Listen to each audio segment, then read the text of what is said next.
उत्साह, मैं आपको बता दूं, मैं कल जब बड़ौदा पहुंचा था, जिस प्रकार से बड़ौदा में रोशनी की गई थी, मानो ऐसा लग रहा हो जैसे दिवाली मना रहे हो यहाँ के लोग।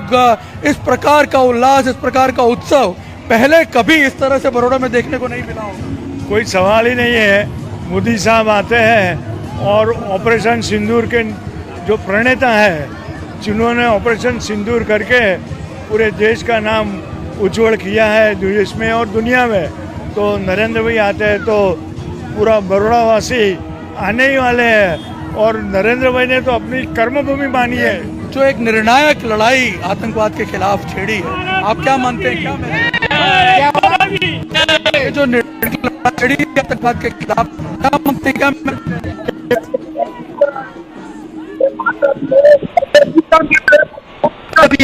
अंदर घुसकर मारते हैं पाकिस्तान के अंदर। भारत माता की जवाब कैसे देते हैं? ईद का जवाब पत्थर से किस हिसाब से दिया जाता है, वो नरेंद्र मोदी जी ने पूरे वर्ल्ड को दिखा दिया है कि भारत के सामने अगर आंख उठा के देखोगे तो आंखें निकाल दी जाएगी। नरेंद्र भाई की कर्मभूमि है बड़ौदा, और बड़ौदा में जिस तरह से आप देख रहे हो उत्साह और उमंग है, वो पूरे देश में उसका मैसेज जाएगा। और जिस तरह से पाकिस्तान को मुंहतोड़ जवाब दिया है और पूरे विश्व में भारत की ताकत को प्रस्तावित करने का काम आदरणीय नरेंद्र भाई ने किया, तब बड़ौदा उमड़ पड़ा है। और आप देख रहे हो जिस तरह से लोग नरेंद्र भाई के साथ जुड़ रहे हैं, पूरे देश में ये संदेश जाएगा। हमारे गुजरात के पनौते पुत्र माननीय श्री नरेंद्र भाई मोदी जी ने जो करके दिखाया है, जो हमें छेड़ते हैं उनको हम छोड़ते नहीं, दुनिया भर में उन्होंने दिखाया है। जय हिंद। तो यहाँ आप देख सकते हैं बड़ौदा में, आप देखिए पूरा जो 1.5 किलोमीटर काफी देर से लोग यहाँ पे चलते हुए नजर आ रहे हैं। पहले एक्सपेक्ट किया जा रहा था कि करीब 30,000 महिलाएं आएंगी, लेकिन 45,000 से ज्यादा महिलाएं यहाँ पहुंची। और उसके साथ साथ बाकी बड़ौदा के लोग भी जो हैं वो आज यहाँ पहुंचे हैं। और सही बात है, गर्व भी है उनको, एक मान भी है अपने नेता के लिए, एक ऐसे नेता के लिए उसने जो कमिट किया वो करके दिखाया। और जिस प्रकार से पाकिस्तान को जवाब दिया, आज आप देख सकते हैं जहां भी वो जाएंगे, क्योंकि हमें जो सूचना मिल रही है सिर्फ बड़ौदा ही नहीं, दाहोद, भरूच, अहमदाबाद, हर जगह जबरदस्त तैयारी वहां के नागरिकों द्वारा की गई है।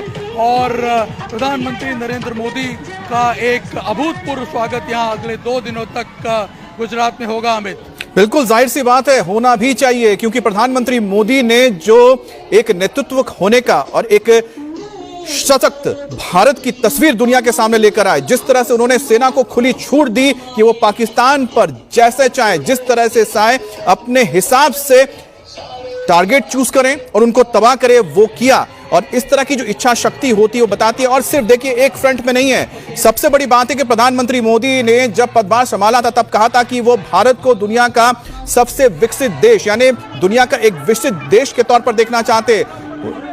2047 तक भारत को एक डेवलप्ड नेशन के तौर पर देखना चाहते हैं। उसकी तैयारी जो उन्होंने शुरू की थी, उसकी एक और तस्वीर सामने आ गई है।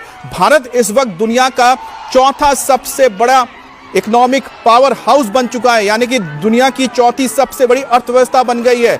जापान को पछाड़ के भारत से आगे सिर्फ जर्मनी, चीन और अमेरिका है। और गुजरात जो कि एक इंडस्ट्रियल हब बना हुआ है, प्रधानमंत्री मोदी ने जब वहां पर बतौर सीएम काम करना शुरू किया तो लोगों ने देखा किस तरह से वहां पर विकास हुआ, किस तरह से वहां पर इंफ्रास्ट्रक्चर को लेके, इंडस्ट्रीज को लेके विकास हुआ। और वही मॉडल प्रधानमंत्री ने पूरे देश में लागू किया और आज भारत दुनिया की चौथी सबसे बड़ी अर्थव्यवस्था बनी है। अब बात डिप्लोमेसी के तौर पर देखी जाए तो इस वक्त पूरी दुनिया भारत के साथ खड़ी है। चीन और टर्की को छोड़ दिया जाए तो मुस्लिम देश जिसमें सबसे बड़ा नाम आता है सऊदी अरेबिया का, वो भी भारत के साथ खड़ा है। यूएई का नाम लीजिए, वो भी भारत के साथ खड़ा है। तो तमाम वो देश जो मुस्लिम संगठन में शामिल हैं, लेकिन वो आज भारत के साथ खड़े हैं, क्योंकि प्रधानमंत्री मोदी की जो कूटनीति है, जो डिप्लोमेसी है, उसका लोहा पूरे दुनिया ने माना है, अमेरिका ने भी माना है।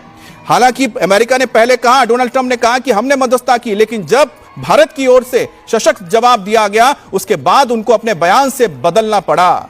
तो यह बताता है कि एक सशक्त लीडर क्या होता है, एक स्ट्रांग लीडर क्या होता है, एक लीडरशिप क्या होती है। जब पॉलिटिकल विल स्ट्रांग होती है तो ऑपरेशन सिंदूर होता है। जब आतंकियों को उन्हीं के घर में घुसकर तबाह कर दिया जाता है, पाकिस्तान की सेना के 11 एयर बेसेस तबाह कर दिए जाते हैं। और अभी तो पूरा आंकड़ा नहीं आया है, जब पूरा आंकड़ा आएगा तब आप समझेंगे कि कितने हजार करोड़ का नुकसान वहां की सेना को झेलना पड़ा है। निर्णय ना सिर्फ हम बात करते हैं डिफेंस की, ना सिर्फ हम बात करते हैं कूटनीति की,